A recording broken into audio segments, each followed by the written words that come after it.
rental prices down in Lethbridge. But how long will the savings stay as students get ready to come back to the city? Voting begins in Battle River Crowfoot. Advance polls open as the federal opposition leader seeks a by-election seat. And Canada's newest tennis superstar, Victoria Mboko, takes the title on home court. Telling your stories. CTV News Lethbridge with Jordan Canigan. Good afternoon and thank you for joining us. Rent continues to come down in Lethbridge and across Alberta, but many students are still struggling to afford school and a place to live. Quinn Keenan has more. Lethbridge is still one of the most affordable cities in Canada for renters. A one-bedroom will cost $1,336 per month on average, compared to the national average of over $1,800. That we are continuing to see rents across Canada come down. Lethbridge is no exception there. So what we saw in Lethbridge is one-bedroom apartments are on their way down, continuing. But two-bedroom rents have risen 6.3% year over year to $1,621.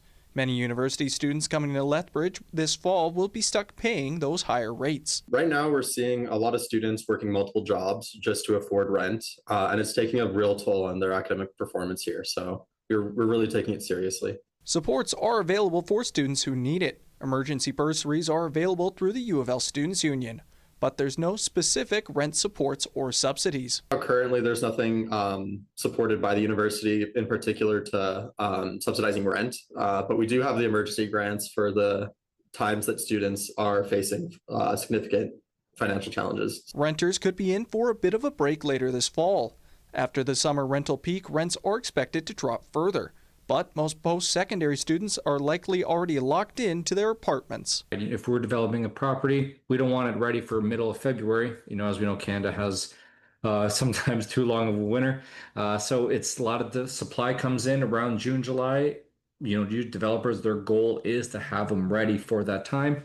And then, of course, that matches really well with the demand of renters just because of the seasonality side of things. Alberta saw its average rent drop 4.4% year over year to $1,738. Quinn Keenan, CTV News, Lethbridge. A new study shows former coal mines are impacting the environment even decades after they shut down. Samples were taken from rivers near 3 old coal mines in Hinton that shut down in the early 2000s. Even with the mines gone, the rivers still had high levels of selenium and other pollutants. The Alberta NDP is calling on the province to not move ahead with any prospective coal developments. They believe this shows coal pollution cannot be contained. What it's shown is that maybe some of the mitigation effects weren't working. Maybe the fact that they're trying to reclaim the area hasn't worked as well as they thought it did, because miles downstream, you're having elevated levels of selenium and nickel and other toxic. Earlier this year, the Alberta Energy Regulator granted exploratory permits for the Grassy Mountain site. The AER says the small-scale project likely won't impact water quality downstream. Advance voting begins today in a by-election in the federal riding of Battle River Crowfoot. Conservative leader Pierre Poilievre is looking to snag his seat in the House of Commons. At the Conservative leader's announcement in Calgary yesterday, he unveiled his party's proposal for a Canada Sovereignty Act, which will be introduced during the fall sitting of Parliament. Poilievre says the act will counter Donald Trump's tariffs and repeal what he calls liberal laws that block oil and gas developments. A possible referendum question about Alberta separation was part of a special court hearing this week. At the request of Alberta's chief electoral officer, a judge is now considering whether the question violates the Constitution. As Alicia Fieldberg reports, experts say this is the latest in the obstacle in an uphill battle. While some wonder whether or not Alberta should separate from Canada, the person in charge of Alberta elections wonders whether the wording of a proposed referendum question should even be allowed on a ballot. The province's chief electoral officer asked a judge to weigh in on whether or not it violates the Constitution. This is nothing more or less than an attempt at delay, and from our perspective, it's an abuse of process. The question proposed by separatist group Alberta Prosperity Project: do you agree that the province of Alberta shall become a sovereign country and cease to be a province in Canada? The Premier and Justice Minister pushed back against the electoral officer, now saying Alberta's government believes that the proposal is not unconstitutional and therefore should be approved and permitted to proceed. For a first time in the history of this province and probably in Canada, Premier and the Minister of Justice, who's a lawyer himself, have decided to direct the Elections Commissioner on what he should and should not do. Well, we don't think that the province is lining up on our side with this matter. They're simply saying that there's legislation in place that's clearly intended to have Albertans vote on issues of public importance. And that's why Luke Hasek has his own petition underway to ask whether Alberta should remain in Canada rather than separate. The vast majority of us want nothing to do with it. We want to focus on what's good for Canada, what's good for Alberta, and frankly, what's good for Canada internationally. While in Calgary, Canada's Conservative leader suggested focusing on the energy sector instead. And what they're saying is the era of pay up and shut up has got to come to an end. Alberta deserves a better deal within Canada. And one of the ways we make that happen, one of the ways we unite our country, is to produce our resources. Experts say the battle over the possible referendum questions is just a sample of the long, expensive process separation would involve. There are exit routes out of Canada, but they would be painful, protracted, and unbelievably costly to the people of Alberta in ways that this province has to have a serious conversation about. Alicia Fieldberg, CTV News, Calgary. And the judge will be back next Thursday to determine whether or not the question violates the Constitution.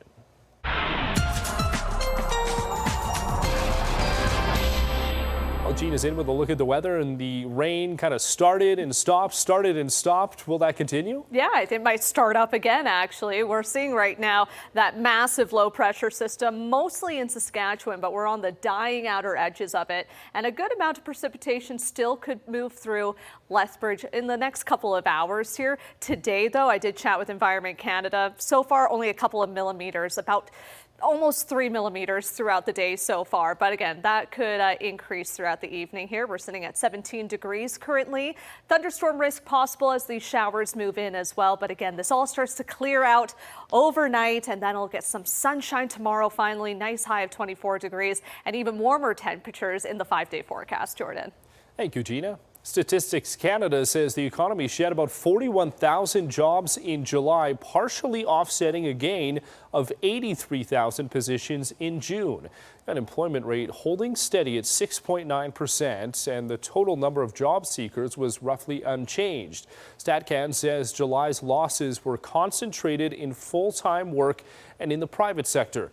The agency says youth aged 15 to 24 saw the biggest employment drop in July amid a tough summer jobs market. Information, culture, and recreation sector led job losses, followed by construction, but the tariff-sensitive manufacturing industry saw its second month of modest job gains in a row. Well, the torch has been passed within the Alberta RCMP's K Division. Trevor Deroux, a former deputy chief with the Calgary Police Service, has been named deputy commissioner. We know that we can't serve the community unless our people are taken care of. So we're going to work very hard to ensure that our people have the support networks that they need to have. And secondly, the other priority that we have that's equal to that is our communities. It's our communities that decide whether they're safe or they're not. Alberta RCMP's newest commanding officer retired from the CPS in 2017 and spent the last 8 years with the Mounties. He comes into the role after serving as the province's criminal operations officer.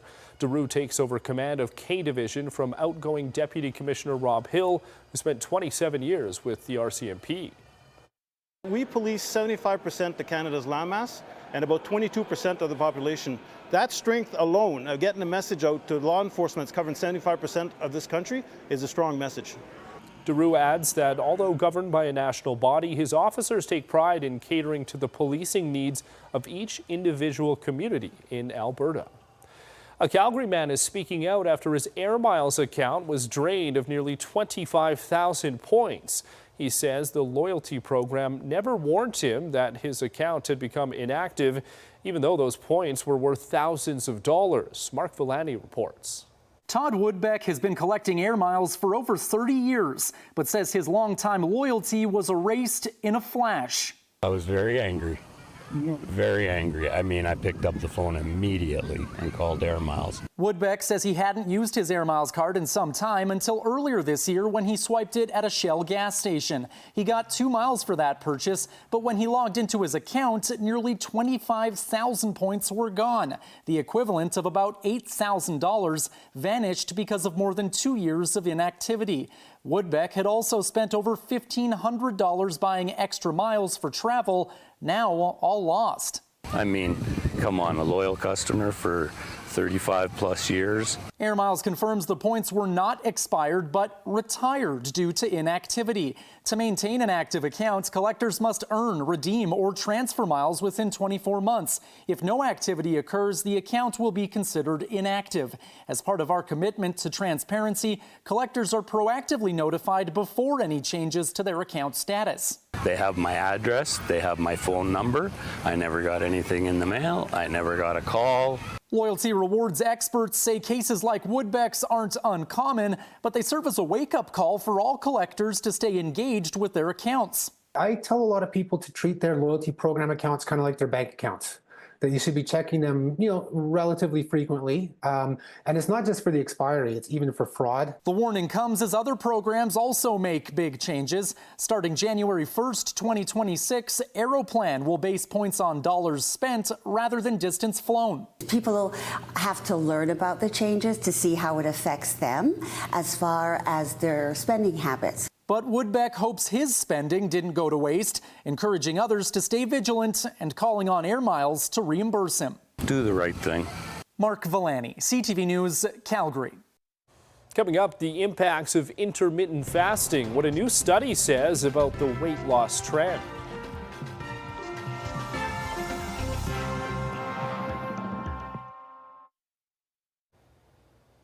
Welcome back. Happy Friday. Pretty gray day for the city. We did see scattered showers on and off, and that trend will continue throughout the evening here too. And with most of our weather and our winds coming from the north, kept things pretty cool today. 17 degrees right now. That looks to be probably the best we're going to get to for today when it comes to our high, but it will improve as we get into tomorrow. Look at that, 24 degrees as a ridge of high pressure moves in. That's really going to bring a nice stretch of stability back to the forecast, especially for the extreme south. Watches and warnings today, nothing impacting Lethbridge and the surrounding area, but we do have a funnel cloud advisory for regions to the northeast of us along the Saskatchewan border. And of course, it's Saskatchewan now that is dealing with this low pressure system. So we have the low pressure centered just north of Regina, and I broke it up in a quadrant for you just to show you that the strongest storms are always in that northeast quadrant, and you can see how they're developing and all these watches and warnings have popped up.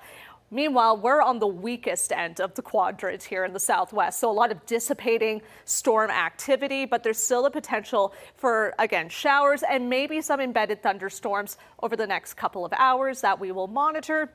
But again, it clears up as we get throughout the evening here. Some nice clearing conditions overnight. Bit of a different story to the west in the foothills. You'll still have that unsettled weather throughout the evening and into Saturday, but we get that sunny start to Saturday, building cloud in the afternoon. Maybe some late day thunderstorms for Lethbridge, but it's looking like a low possibility. And then more sunshine on tap for Sunday there. And our upper air setup here shows that ridge of high pressure I was talking about moving in and really developing nicely as we get into the end of the weekend and into early next week.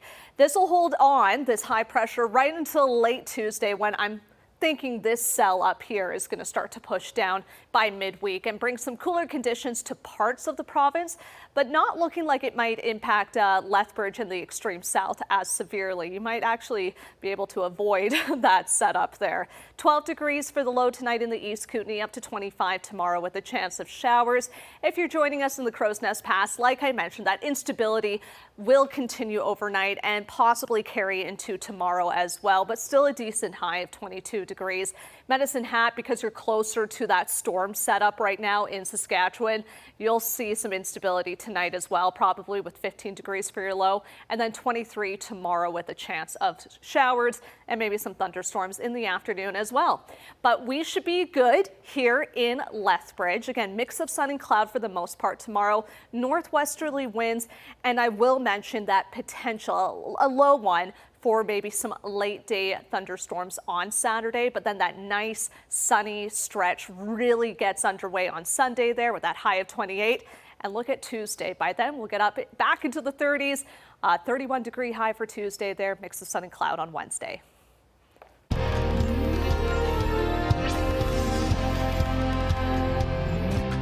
Alberta is reporting 11 new measles cases since yesterday. 6 of the new cases were identified in the central zone, 5 in the north zone. The south zone remains at 959 cases in total.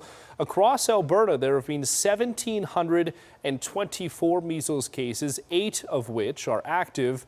2 people are in hospital.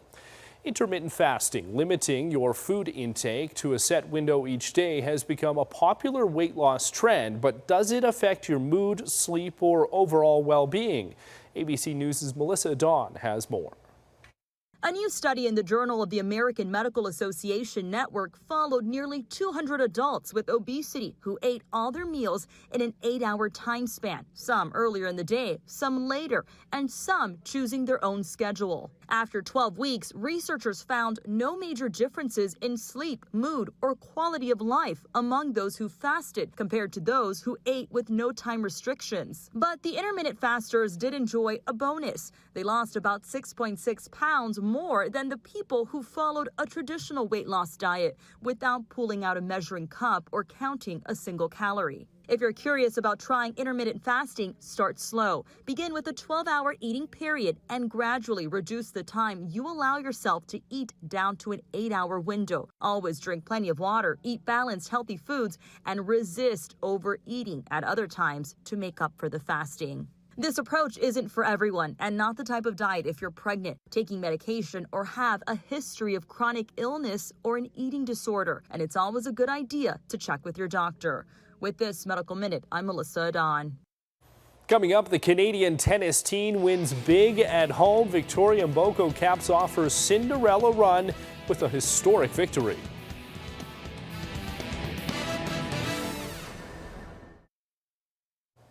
After Game 1 was postponed, the Lethbridge Bulls were able to kick off their postseason last night, but it was a game to forget. The Bulls' bats fell silent as they dropped Game 1 8-0 to Sylvan Lake.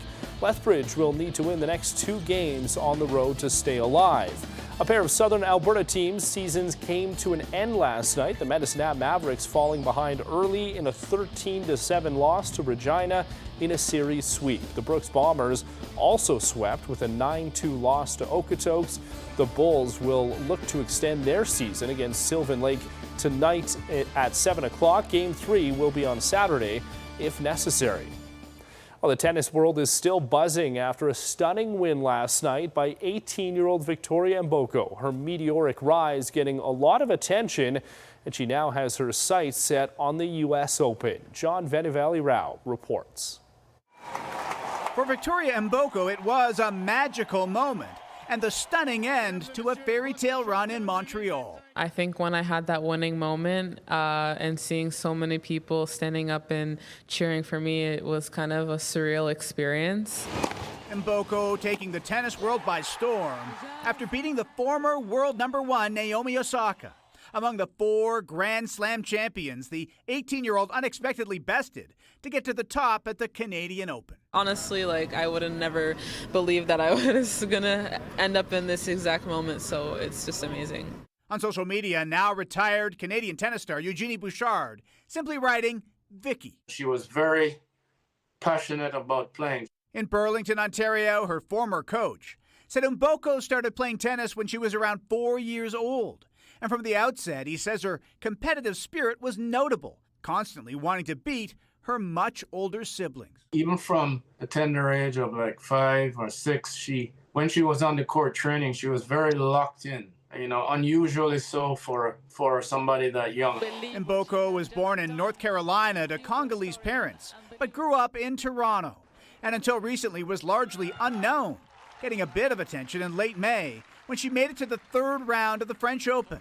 This time last year, Mboko was ranked 351st in the world, but has now jumped to 24th and is the highest-ranked Canadian player, beating Osaka Thursday while playing with a wrist injury that had her at the hospital getting an MRI before that final match, making the win even more remarkable. We've seen tennis players miss an entire season with a wrist injury. Mboko will now take a few days off to look after that wrist and get ready for the U.S. Open, which begins in about 2 weeks. John Valley-Rouse, CTV News, Toronto. Well, still to come, a competition is set to bring artists outdoors. The new challenge bringing painters right out in public.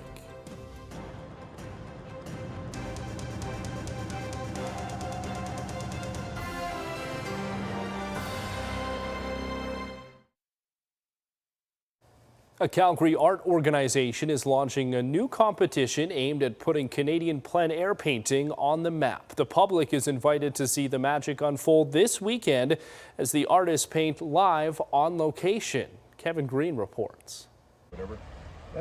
Doug Levitt isn't just painting, he's scouting the terrain along Fish Creek. He's one of the judges in this weekend's inaugural Canada Paints plein air competition. We're hoping that it will grow and grow, because there is a plein air circuit in North America, but it doesn't touch Canada particularly. 8 juried artists face off to complete a painting in just 4 hours. The scene kept secret until the competition starts. It's all part of a push to raise the profile of plein air art in Canada. The president of Canada Paints Plein Air says the group's vision goes beyond just this weekend and outside our city. We want to make sure that more people are aware and build a Canadian presence in the plein air painting practice. Levitt says Calgary, with its mix of urban parks, ranchlands, and mountain views, is the perfect place for plein air artists to thrive. Calgary should be a plein air mecca. It should be a destination for any plein air artist, period. Painting outdoors brings its own challenges, changing sunlight, fast-moving shadows, but it also invites the public to experience art as it's made. I think there's an immediate fascination watching something being created in real time. Like there's a depth to this as an audience member that is absolutely fascinating. Anyone can take part in the competition as a wild card artist by signing up on site Saturday morning, and after the judges make their picks, everything created that day goes on the auction block. People will just come and they can just buy the piece and just have the cool feeling of knowing they painted that 2 hours ago, or they painted that 1 hour ago. Like it's trippy. It's very fun. The event is Canada Paints Plein Air's first ever competition. The group aims to make it an annual event and hopes to see similar competitions across Canada. Kevin Green, CTV News, Calgary. Well, thank you for sharing your time with us. Now here's the early edition of the CTV National News.